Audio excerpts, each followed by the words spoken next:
Welcome to the channel, everybody. This is my fireside chat about the iFi Aurora, and this was sent out by iFi for me to check out. They did not ask me to do this video, nor have they asked me to say anything nice or anything about this. These are all my own thoughts and impressions, so let's dive right into the sound. The overall sound of this is actually, this might come off as like a negative, but it's just good, like really good. I don't really have any negatives to like say about it when taking it into account as for what it is and the form factor. The other thing with it is it has a lot of really cool technology that allows for it to sound really good. You know, I'm not getting wowed by it, nor am I having any like, oh, that's horrible, why would I listen to this kind of thing. It's kind of like that Goldilocks just right porridge kind of thing.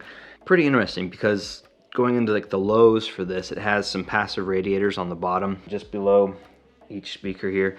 Really does have a nice punchy clean-ish sound. It's not fully like separated. It does have a little bit of bleed sometimes depending on the tracks and how loud you're playing and whatnot, but overall the bass was good. I didn't have any qualms with it in any space I was in, which we'll get into in a little bit. So going into the mids, kind of the same thing. It's kind of be pretty redundant. They were just really nice, really tonally rich. It has this cool little pre-tube that adds to that richness, I think, and that it was a very pleasant sound. Like I didn't have any, like I said before, wows or anything like that, but when you think about the size of it and what it's doing, that's when it kind of becomes a wow, right? Like, because it's like, wait a second, I'm listening to this kind of a smallish little, I'm gonna call it a boombox. I'm sorry if that offends anybody, but like, it's kind of what it is, a little cool little stereo boombox. When you take that into account, the mids, the lows, and even the highs, it's like, wow, this is doing a really phenomenal job for the size, and it fills rooms really well. And it doesn't matter the room either. Like right now I'm in this pretty big spacious space, and it's really cool the sound that it can put out and fill the room without being kind of that distorted and or overly echoey, because this room's massive and echoey, which you probably are hearing in the mic, but sorry for that. So the lows, mids, and highs blend really well together. I didn't really have any one or the other kind of taking lead in any of the tracks I was listening to without it obviously being part of the track. And so the highs, they had this nice airiness to them, but there was a warmth to them as well, which I think has to do with the tube. And across the board, there was a nice warmth across it, which has that kind of, that iFi signature sound from, you know, like the Black Label back in the day to the Nano, that Burr Brown sound, which is really nice, warm and just really engaging, and just, if that's your thing. I personally am a big fan of that sound as well, and I've had a bunch of iFi products and I've always really enjoyed them. The signature fits for what I like, so there is that as well. Is this going to be competing against stuff that's, you know, a proper stereo, like or even 2 channel or 2.1 channel? Probably not. Like, actually definitively not. It's not going to be competing against stuff like the Kefs or any other proper stereo setup, I don't think. In my time with it, comparing it with the Kefs, I didn't even bother after a certain point, because it was just, it's not the same. It's not the same level.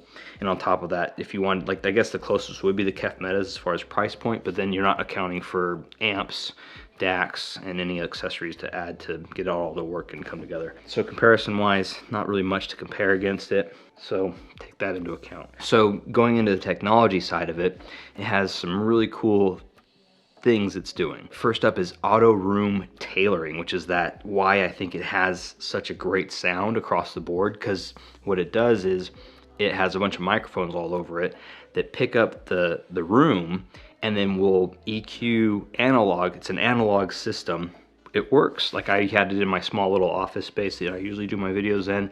Right now I'm down in my dining room area, and it fills this room, which is pretty echoey, without it coming off too echoey, if that makes sense. And it's really cool. Like, I was really impressed by that. The technology there is really cool. It has kind of like that classic iFi bass boost. They call it the T-bass system in here, and it does really good.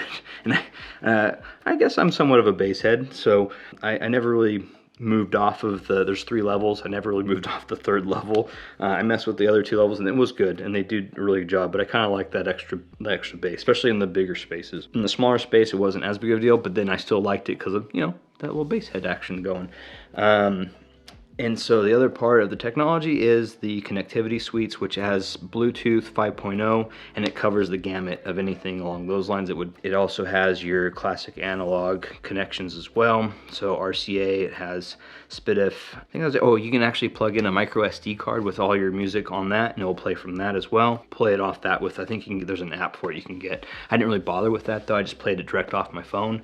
And I have an iPhone, so I was using AAC and the latest, and it worked great. All the different between Qobuz and Spotify and what have you. And I honestly had no issues in that regard. Like setting this up was literally, I plugged it in, turned it on, it did its little warm up, went to Bluetooth, turned on Bluetooth on my phone, connected, and then started playing music. It was that easy. I didn't have any hassles with it at all. The next part after technology, I say, would be the build quality. And overall, the build quality is pretty awesome. Like, it's all bamboo and aluminum. It's solid. I didn't have any issues with it at all. It's heavy enough to where you're not going to worry about like my 5-year-old knocking it over or pushing it off the thing at all. The overall like stability of it is actually really good as well. Wobble, didn't have any issues there. And the overall build is just really, really good. The bamboo lined up in there and just has a nice finish. Didn't have any hard edges really outside of the purposeful ones like the point here. I will say that the remote though, so that is an interesting thing. It does its job, but I did notice for whatever reason, it doesn't have the best sensor maybe. Like I couldn't, for whatever reason, like it wouldn't turn up volume. I'd have to click it multiple times. I'd be like trying to get the volume up, and it works, but you definitely have to be on it to make it, you know, work properly. And so that was kind of a naggle. So as far as build, the remote was not my favorite. It feels really plasticky and yeah, and just light. It wasn't doing what I want instantly. I had to kind of play at it to get it to work properly. But close up and doing it from like direct on, I didn't have too many issues outside of the few times that it did it. So that's the build. Aesthetically, this thing is pretty nice. I personally really like the bamboo and the design overall layout of it and just the look. I think it looks really cool, and I think it'd be a really cool showpiece. You're having guests over and they can have music, and it looks nice. It doesn't look like some boom box or like speakers or like these black box, you know, it looks aesthetically pleasing if you're into bamboo and that kind of thing. I personally would have liked to have seen maybe a different color for the aluminum, or have an option for that, like a blacked out one or anodized black would be, I think would look really nice with it, or some other colors. I don't know. Anyways, that's just personal preference, and that will be a thing. Like, this is going to be a hit or miss for you guys and gals or regarding aesthetics, because that's going to definitely be a strong preference thing. Personally, I do like it. Who this is for? This isn't going to replace your stereo systems, like your proper 2.1s and 2.0 stereos, but it would be it's a fantastic product for someone that's living in a condo, an apartment, or if you have roommates and you're renting a house and you want something nice in your room. This would fill that role. Another thing that would do really well in is what I kind of mentioned before, is maybe if you don't have a stereo system in a certain room in your house, but that's where maybe you entertain, or maybe you just want something that sounds really good and maybe like a kitchen or something along those lines, that's another area where this would shine, I think, because of that room correction. So it would go in almost any room and be able to sound really good.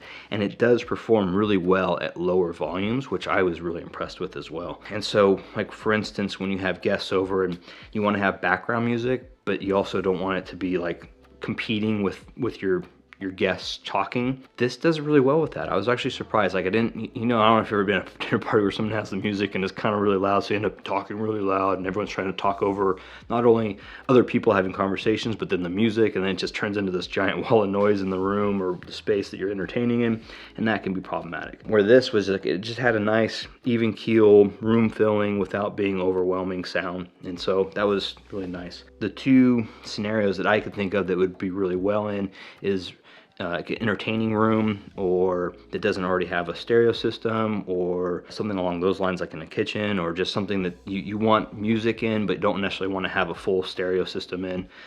This would do a really good job there. And or for your condo going, apartment, or like if you have roommates or something along those lines and you want really good music but you don't want to have to, you know, be bothering other people as much, because this plays really well at low volume, but also you want to have that engagement without losing too much of that impact or that that engagement. So this, I think, in those scenarios does really well. All right, so another thing that's really cool about this that I thought was impressive in its own right was we'd have my sister-in-law and her husband or other friends would come over, and small family gatherings, nothing crazy. It would always be, because this is sitting right when you come in the door, it's basically like you see it, right? And it was always something, they would always key on it. They'd always be like, oh, what's that? That's cool looking. I like that. What is that? And so I'd, turn it on and play music. And almost to a T, every last one of them were like, that's really cool looking. Oh, wow, that sounds really good. It fills the room really nice. It has it's really lovely, blah, blah, blah, blah, blah. If there's anything that will showcase how good a product might be, it's something like that. When people, without even like pointing it out or having it, it's just in the space, right? And then if they key on it and are like, oh, that's cool, and then if for audio stuff, if they listen to it and go, oh, I like that. How much is that? Where can I get it? So that tells me more about a product, especially coming from people that aren't necessarily audio enthusiasts or audiophiles or people that are, overly into this hobby. I think that's probably one of the best endorsements you can get for a product, is you get people that aren't necessarily the target market. They go, that's really cool. I want that. So final thoughts. Pretty good. I think it's definitely has that Goldilocks scenario, and then when you take into account that it's this small all-in-one little box that produces sound, actually that bumps it up, in my opinion, to another level. So I'd say it's pretty awesome, like it for that, and the fact that it can fill rooms with the music the way it does, and have, to me, a very sweet sound to it and a very nice tonal balance. If you can get a chance to go to a stereo store or someplace that has one of these to check it out, I recommend it, because it's, especially if you're in the market for something like this, which that's the thing, it's gonna be a bit of a niche market, but if you can get a demo of it, it's really cool. Like, to me, I was a little bit surprised at how well it's performed. I just wasn't expecting much from like a small form factor with like a boombox essentially, right? And this surpassed my expectations. And once I got past oh, this is good sounding, and then went, wait, this is really good sounding, especially for the space and where it's coming from. It's like, wow, that's the wow factor, if that makes sense. And so final thoughts are, it's hit or miss for you guys, depending on aesthetics, I'm sure. But as far as sound goes, it's pretty good. Like, I'm impressed. Yeah, so with that, I will let you guys have the rest of your evening, afternoon, morning, and or reverse of that back. Cheers, and thanks for joining, and I'll see you guys on the next one. Have a good one.